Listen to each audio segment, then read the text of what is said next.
Hey guys, welcome back. Today we are going to be talking about 5 superstitions of cemeteries and funerals. Let's get right into it.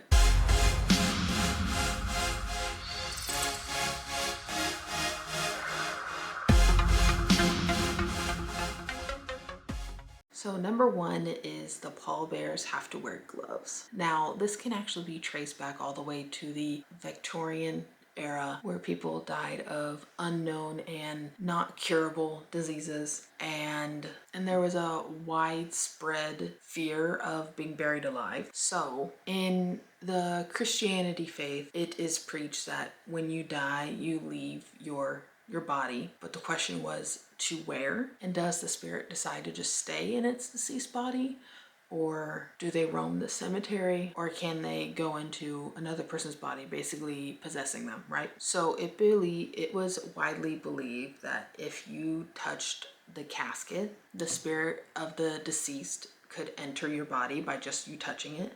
So they have started the whole pallbearers having to wear gloves. And it is also believed that this one's kind of funny. Well, I guess it's not funny if you believe this, but a funeral superstition is that if you yawn at a funeral, the spirit of the deceased can enter your body. So don't go yawning at any funerals, okay? Then number two is that headstones were created because of a superstition. So I used to be a Christian and I know exactly what it's talking about when it talks about at the end times, at judgment, the deceased will rise up, right? The fear was back in the 1500s by the Europeans. They feared that they would leave too early. So like rise up too early ahead of time, the early birds, I guess. They were worried about that. So they positioned the graves, right? They put gravestones on the heads, not like the heads of the bodies, but like, let's just say caskets here, the ground's here, putting a headstone right there, right? To keep them from rising up. Then in some English cemeteries, the headstones are actually put on the feet to keep them from, once again, rising up. And then in the earlier generations with, let me make sure I get this correct, Anglo-Saxons, they were worried about the deceased coming back and roaming the earth, right?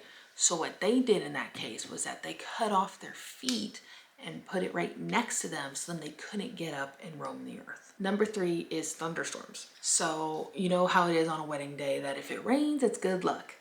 But what does it mean for a funeral, right? So what does it mean for a funeral? If the thunder rolls after the funeral, it means the deceased person, your loved one, has made it to the gates of heaven. But if the thunder happens while the funeral is going on, that means that they're not having a very great afterlife. Then number four is putting flowers on graves. I've done this. I've done this to my grandma's grave. I know a lot of people probably have done it. Well, here's the reason behind it. So this can go all the way back to ancient Rome, where they planted flowers on graves so then their deceased loved ones could come back and look at the pretty flowers that were put on, just to give them something to look at in the afterlife. Then in cemeteries from the 1700s to the 1800s, flowers would spread onto certain people's graves, which it doesn't really explain. This thing I'm looking at doesn't really explain, but flowers are good if it's on a grave, but if weeds were to grow around someone's grave, and that means that person was of the wicked. But one of the other reasons back in that time why they started putting flowers onto graves was to hide the smell of the body as it started to become one with the earth again. I'm so glad we have like better caskets and stuff like that. Graveyards would smell so bad when you think about it.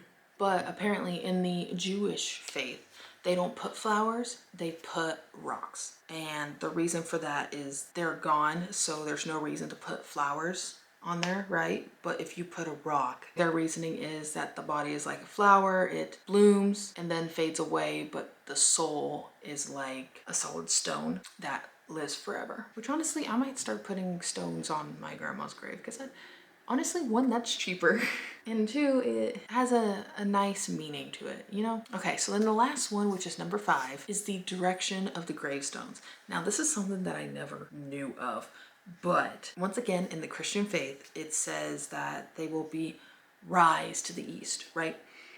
So I don't know if you noticed, but most graves at graveyards are facing towards the east. Now, when I was reading about like the fifth one, I had to literally make a mental note of like, okay, so that's where the highway is. That's where our nearest graveyard is. It is facing to the east. And I was like, whoa.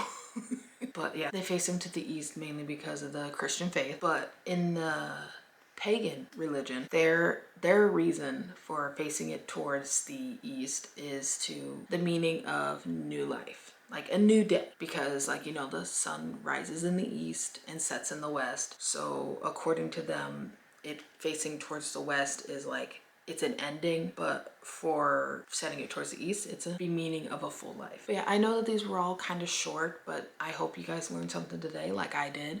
I definitely didn't know about number 2 and number 5. That was pretty interesting to me. I hope you guys liked the video. Leave a like, drop a comment of which one you didn't know about or which one you found the most interesting. Then make sure to subscribe. And I was checking my numbers recently and apparently most of you are not subscribed. So go ahead and subscribe if you like watching my stuff. That is all for today. Make sure you guys stay safe and don't forget to stay spooky. I'll see you guys in the next one. Bye.